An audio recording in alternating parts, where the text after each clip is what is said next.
Chapter 7. The Potentials of the Soul.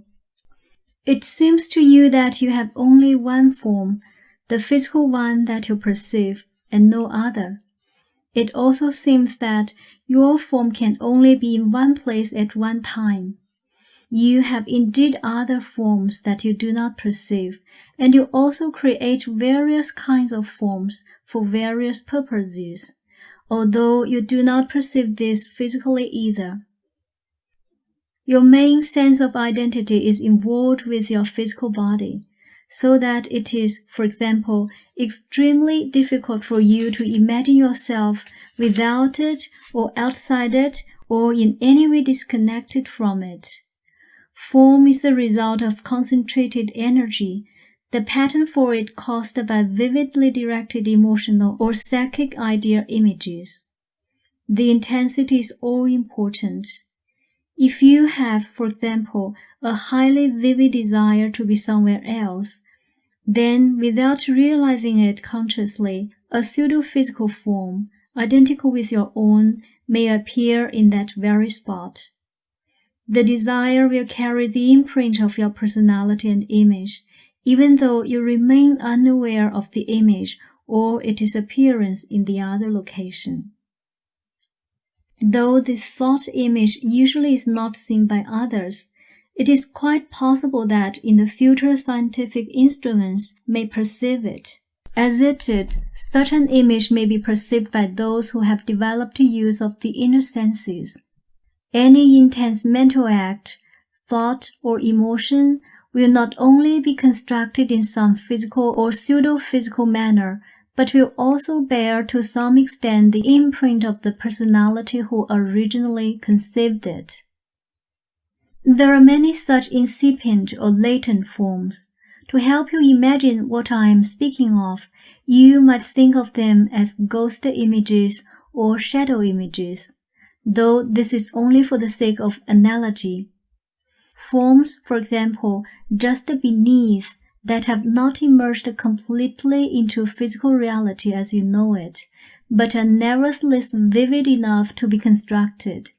You would think them quite real indeed if you could see them.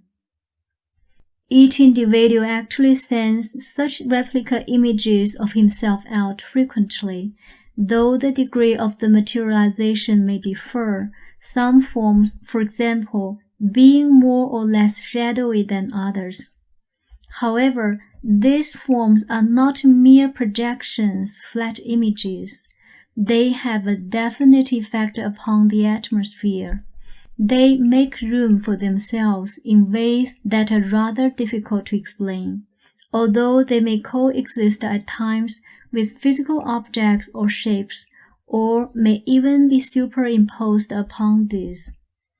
In this case, there is a definite interaction, an interchange that is, again, beneath physical perception. You may suddenly strongly wish that you were standing by a beloved but distant familiar seashore, for example. This intense desire would then act something like a core of energy projected outward from your own mind, given a form, your form. The place that you had envisioned would then attract the form, and it would instantaneously stand there. This happens with great frequency. It would not be seen under usual circumstances. On the other hand, if the desire were still more intense, the energy core would be greater, and a portion of your own flow of consciousness would be imparted to the form, so that for a moment you in your room might suddenly smell the salt air, or in some other way perceive the environment in which this pseudo-image stands. The extent of perception will vary here to a great degree. To begin with, your physical form is the result of great emotional focus. The fantastic energy of your psyche not only created your physical body, but maintains it.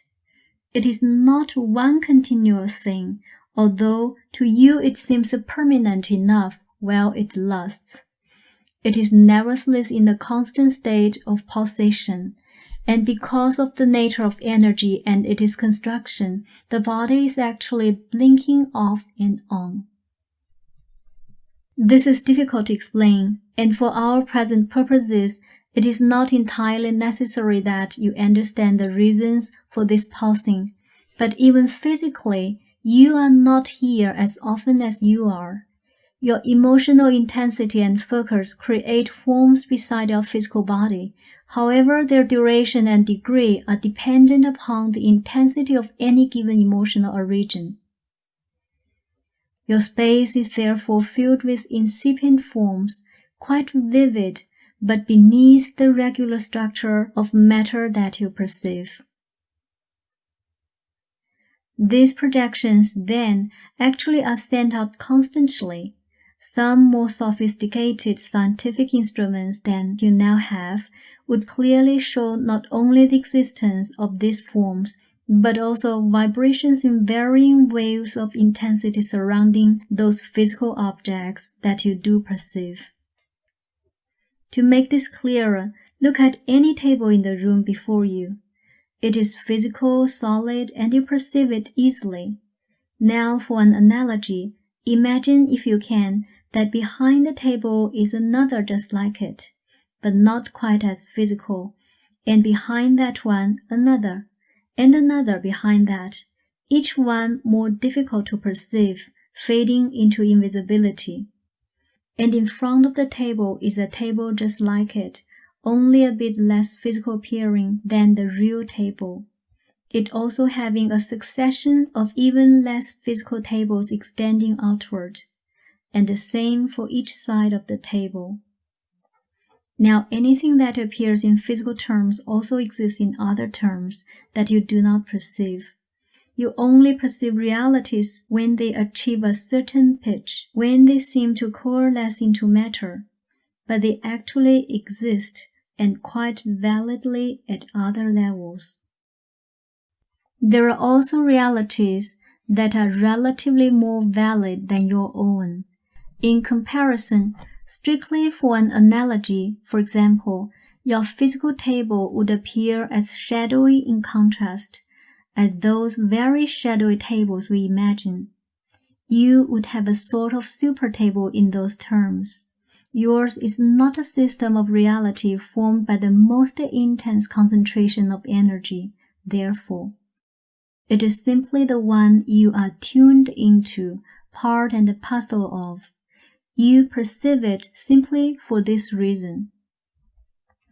Other portions of yourself, therefore, of which you are not consciously aware, do inhabit what you could call a super system of reality in which consciousness learns to handle and perceive much stronger concentrations of energy, and to construct forms of a different nature indeed. Your idea of space is then highly distorted, since space to you is simply where nothing is perceived. It is obviously filled with all kinds of phenomena that make no impression at all upon your perceptive mechanisms. Now, in various ways and on occasion, you can tune into these other realities to some degree, and you do so spasmodically, though in many cases the experience is lost because it does not register physically.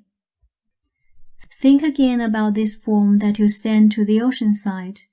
Though it was not equipped with your own physical senses, it was of itself to some extent able to perceive. You projected it unknowingly, but through quite natural laws. The form built up from intense emotional desire. The image then follows its own laws of reality, and to some extent, and to a lesser degree than you, has a consciousness. You are, using an analogy again, sent out by a super self who strongly desired existence in physical form. You are no puppet of this super self. You will follow your own lines of development, and through means far too difficult to explain here, you add to the experience to the super self, and also then extend the nature of its reality. you also ensure your own development, and you are able to draw upon the abilities of the super-self. Nor will you ever be swallowed by the self that in this term seems so superior. Because you exist, you stand out like projections of your own, as mentioned earlier.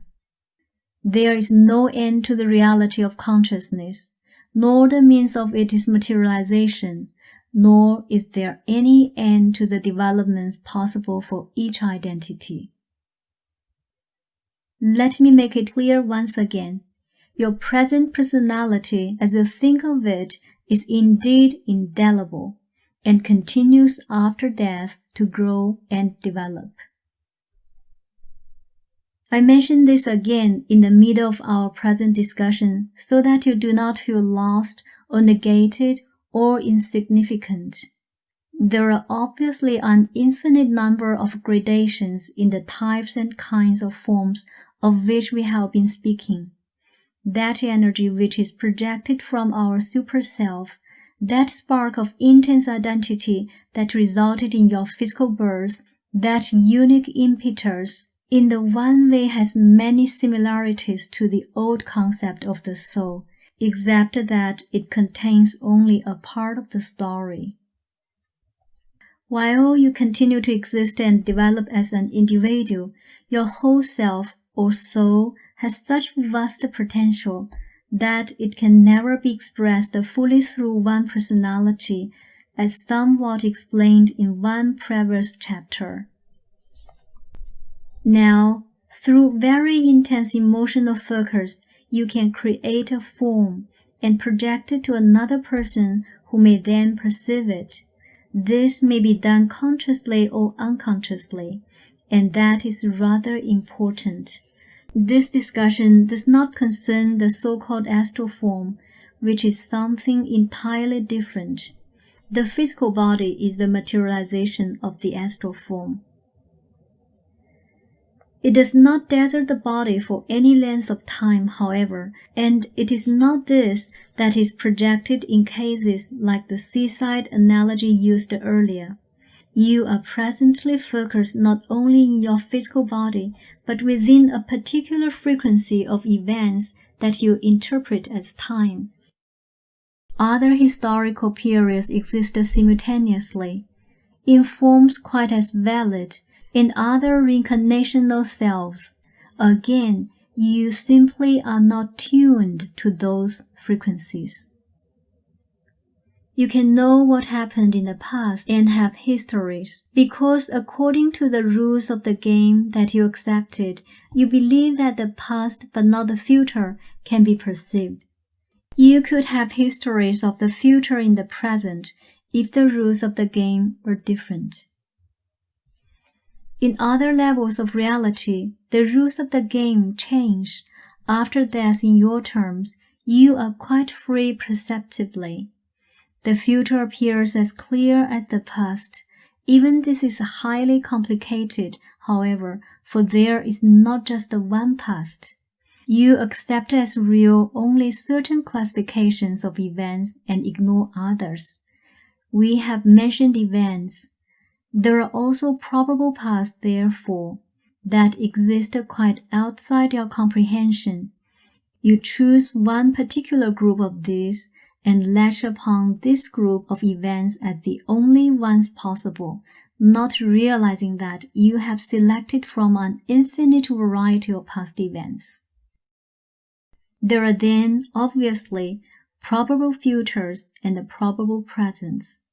I am trying to discuss this in your terms, since basically you must understand the words past, present, and future are no more meaningful as far as true experience is concerned than are the words ego, conscious, or unconscious.